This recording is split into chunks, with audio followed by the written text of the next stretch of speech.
اب دیکھیے کہ ہمارے یہاں شیعہ حضرات میں تو یہ چیزیں پائی جاتی تھی، ہمارے یہاں اہل سنت میں بھی یہ بہت عام ہو گیا کہ جی محرم میں شادی نہیں کرنی، محرم میں یہ نہیں کرنا، محرم میں وہ نہیں کرنا۔ آپ ذرا دیکھتے ہیں احمد رضا صاحب کیا فرماتے ہیں اس بارے میں۔ احمد رضا صاحب فرماتے ہیں، ان سے سوال پوچھا گیا، کیا فرماتے ہیں علماء دین اور خلیفہ مرسلین ذیل کے بارے میں؟ نمبر 1، بعض اہل سنت والجماعت عشرہ محرم میں دن بھر روٹی نہیں پکاتے، نہ جھاڑو دیتے ہیں، اور کہتے ہیں بعد دفن تعزیہ روٹی پکائی جائے گی۔ نمبر 2، ان 10 دنوں میں کپڑے تبدیل نہیں کرتے۔ نمبر 3، ماہ محرم میں شادی بیاہ نہیں کرتے۔ نمبر 4، ان ایام میں سوائے امام حسین اور حسن رضی اللہ عنہ کے کسی کے نیاز و فاتحہ نہیں دلاتے۔ یہ سب جائز ہے یا ناجائز ہے؟ جواب میں وہ ارشاد فرماتے ہیں احمد رضا صاحب، پہلی تینوں باتیں سوگ ہیں اور سوگ حرام ہے، اور چوتھی بات جہالت ہے، واللہ عالم۔ ٹھیک ہے، یہ حوالہ جو میں نے پیش کیا یہ کتاب احکام شریعت مسئلہ نمبر 1150 محرم الحرام 1428 ہجری کا ہے۔ ٹھیک ہے، کوئی بھی اس کو دیکھ سکتا ہے۔ تو احمد رضا صاحب کے فالوورز جو ہیں وہ بہت زیادہ اس میں غلط کرتے ہیں۔ سوال یہ ہے کہ خود احمد رضا صاحب فرما رہے ہیں کہ یہ ساری باتیں جہالت کی ہیں اور حرام ہیں، تو پھر آپ محرم جیسے محترم مہینے میں بھی جاہلانہ اور حرام کام کریں گے؟ ذرا غور فرمائیے۔ ایک اور بات کیا ہوتی ہے محرم کا خاص کام کہ جی قبروں کو جو ہے وہ لیپا پوتی کی جاتی ہے کہ محرم میں قبروں کو اکثر و تعمیر کروانا باعث ثواب ہے۔ تو جی ایسی کوئی بات نہیں۔ قبروں کی زیارت کا رسول اکرم صلی اللہ علیہ وسلم نے حکم اس لیے دیا کہ وہاں آخرت کی یاد آئے، اس لیے نہیں دیا کہ وہاں مینا بازار لگایا جائے، جیسے وہاں سٹال لگ جاتے ہیں اور سارا کچھ شروع ہو جاتا ہے۔ اور قبروں کو پختہ کرانے سے اور بلند کرانے سے آپ صلی اللہ علیہ وسلم نے سختی سے منع کیا ہے۔ لہٰذا قبروں پر تو ویسے ہی کبھی کبھار جانا چاہیے، اس میں محرم کی کوئی خصوصیت نہیں ہے، کوئی دلیل موجود نہیں ہے کہ محرم میں قبر پر جائیں گے یا عید پر قبر پر جائیں گے تو ثواب ہوگا، اس کی کوئی دلیل موجود نہیں ہے۔ ہاں ویسے آپ صلی اللہ علیہ وسلم نے ہمیں یہ کہا کہ قبروں پر جایا کرو، قبروں کی زیارت سے دل نرم پڑتا ہے، موت کی یاد آتی ہے، تو لہٰذا قبر پر چلے جانے میں عبرت کے لیے ثواب ہے کیونکہ سنت کی پیروی ہے، لیکن قبروں پر جانا بغیر عبرت کے حصول کے ایسے جا کر جو ہے وہ یہ سارے ڈرامے کرنا جو ہوتے ہیں تو یہ نہ مقصود ہے اور نہ ہی اس سے کوئی فائدہ ہوتا۔ اب بات یہ ہے کہ ایک دفعہ میں دہراتی ہوں کہ محرم میں کیا کیا بدعتیں ہم نے اپنے ہاں رائج کر رکھی ہیں۔ کربلا کے واقعے کو بڑھا چڑھا کر رنگ آمیزی کے ساتھ بیان کرتے ہیں، تو ان کا سننا، ایسی چیزوں کا، ایسی مجلسوں کا اٹینڈ کرنا اور ان کا سننا سب حرام ہے۔ اور صحابہ پر جو طنز و ملامت کرتے ہیں، تعزیے نکالنا، اچھا تعزیے نکالنا کون سا اسلامی کام ہے جس میں کہ اجر و ثواب ہے؟ رسول اکرم صلی اللہ علیہ وسلم کے زمانے میں کبھی کوئی جلوس جلسہ کچھ نکلا تھا کسی موقع پر؟ ہم نے پتہ نہیں کہاں سے یہ طریقے سیکھ لیے ہندوؤں سے۔ اگر آپ تعزیے پر غور کریں نا تو یہ بالکل گنپتی کے جشن والی رسم ہے، وہ لے کر نکلتے نا گنپتی کا مجسمہ اور پھر جا کے اس کو پانی میں جل میں ٹھنڈا کر دیتے ہیں، ہم بھی لے کر نکلتے ہیں تعزیے پھر جا کر جل میں ٹھنڈا فرما دیتے ہیں، بالکل وہی رسم ہے، کبھی غور فرمائیے۔ تو بہرحال یہ تعزیے نکالنا، انہیں قابل تعظیم سمجھنا، ان سے منتیں مانگنا اور اس دن کے لیے جو ہے کربلا کے غم میں کی یاد کرنا اور کھانے پکانا اور بانٹنا، اپنے بچوں کو ہرے کپڑے پہنانا، امام حسین کا منگتا یا فقیر بنانا، 10 محرم کو تعزیوں اور ماتم کے جلسوں میں ذوق و شوق سے نکلنا اور مختلف جو ہے چیزوں میں حصہ لینا، ماہ محرم کو سوگ سمجھنا، اس میں شادیاں نہ کرنا، سیاہ لباس پہننا، گھوڑے کے جلوس میں ثواب سمجھ کر شریک ہونا، اہل سنت کی بڑی تعداد شریک ہوتی ہے، گھوڑے کو متبرک سمجھنا، چومنا، بچوں اور عورتوں کو اس کے نیچے سے گزارنا۔ اچھا ہندو گائے کو متبرک سمجھیں تو مشرک، ہم گھوڑے کو چومے چاٹیں تو ہم مومن؟ کیا عقل ہے، کیا پیمانے ہیں عقل کے، سبحان اللہ۔ یہ ساری جو چیزیں ہیں یہ میں نے مجملاً بیان کی ہیں، یہ سب کی سب بدعت ہے، سب کی سب حرام ہے، دین میں اضافے ہیں، صرف عذاب کا باعث ہے، ان سے آپ کو کوئی ثواب، کوئی کامیابی نہیں ملنے گا۔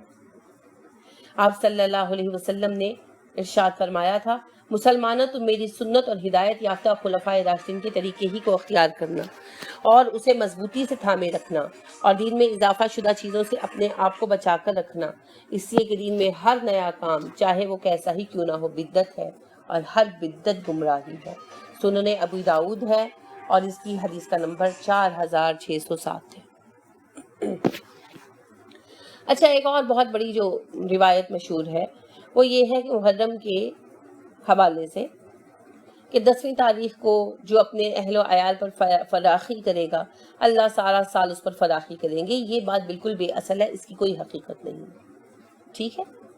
تو امام ابن تیمیہ کہتے ہیں 10 محرم کو خاص کھانا پکانا، خصوصی طور پر زیادہ خرچ کرنا اور ان جیسی تمام چیزیں بدعات اور منکرات میں سے ہیں، نہ نبی کریم صلی اللہ علیہ وسلم کی سنت سے ثابت ہے، نہ خلفائے راشدین سے، نہ ائمہ مسلمین میں سے کسی نے ان کو مستحب سمجھا، ٹھیک ہے۔ امام احمد کہتے ہیں کہ یہ قول مذکورہ جو ہے روایت کے متعلق اس کی کوئی اصل نہیں ہے، یعنی کہ یہ جو قول ہے کہ 10 محرم کو جو اپنے اہل خانہ پر فراخی کرے گا سارا سال اس کا رزق فراخ رہے گا، امام احمد بن حنبل کہتے ہیں اس کی کوئی اصل نہیں ہے، ٹھیک ہے، اور امام احمد نے اس روایت کو کوئی قابل حیثیت شے کبھی نہیں سمجھا۔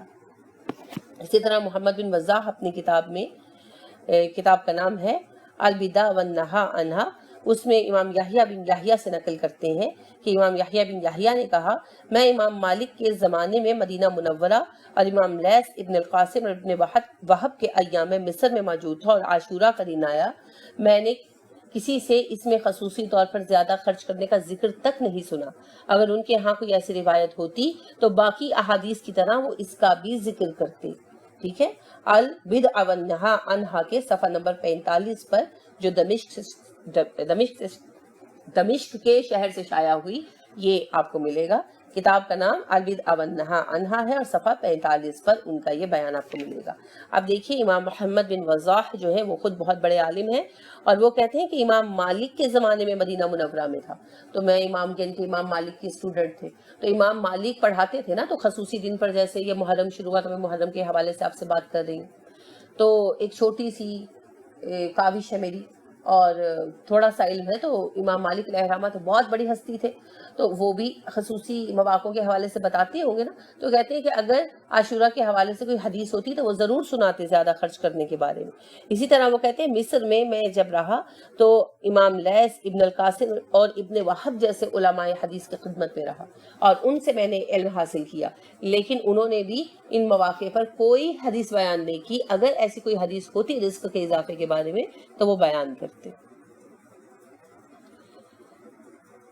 اسی طرح اس روایت کی پوری تحقیق سند کے لحاظ سے استاذ المحترم محمد عطا اللہ حنیف نے کی ہے، انہوں نے اس پر ایک طویل مضمون تحریر کیا جو الاعتصام میں شائع ہوا ہے 13 مارچ 1970 میں، تو جس کو شوق ہو اسے دیکھ سکتا ہے۔ الاعتصام ماہنامہ روزنامہ ہے، اخبار ہے، اس کا جو ہے 13 مارچ 1970 کا جو پرچہ ہے اس میں مفصل مضمون آیا ہے اس روایت کی پوری سند پر تحقیق کا، لکھنے والے محمد عطا اللہ حنیف ہیں، جو صاحب شوق ہو اس پورے مضمون کو ملاحظہ کر سکتے ہیں۔ علامہ ناصر الدین البانی نے بھی اسے ضعیف قرار دیا اور اسے موضوعہ روایتوں میں جو ہے وہ شامل کیا ہے، تو آپ اسے دیکھ سکتے ہیں سلسلہ احادیث ضعیفہ میں 738 نمبر کی یہ پیج پر ہے، 738 نمبر پیج پر ہے، روایت کا نمبر 6824 ہے۔ تو یہ ساری جو ہے نا یہ بیکار کی باتیں ہیں، ان کی کوئی حقیقت نہیں ہے۔ دوسری بات پتہ کیا ہے کہ یہ سارے کام جو ہے نا شرک ہے، غیر اللہ کو آپ کو پتہ ہے سجدہ کرنا شرک ہے، تو یہاں تازیوں اور گھوڑوں کے ساتھ کیا ہو رہا ہوتا ہے۔ دوسری بات یہ ہے کہ اس کی وجہ سے فرقہ وادیت کتنی بڑھ گئی، کتنے مسائل ہوئے، سب کچھ آپ دیکھتے ہیں، قیام امن کا کتنا مسئلہ بن جاتا ہے، یہ بھی آپ جانتے ہیں۔ تو ہمیں ان ساری چیزوں سے نکلنا ہے، ٹھیک ہے، تو ہمیں ان ساری چیزوں سے بچنا ہوگا، ان سے نکلنا ہوگا۔ محرم اللہ رب کریم کا مہینہ ہے، آپ کے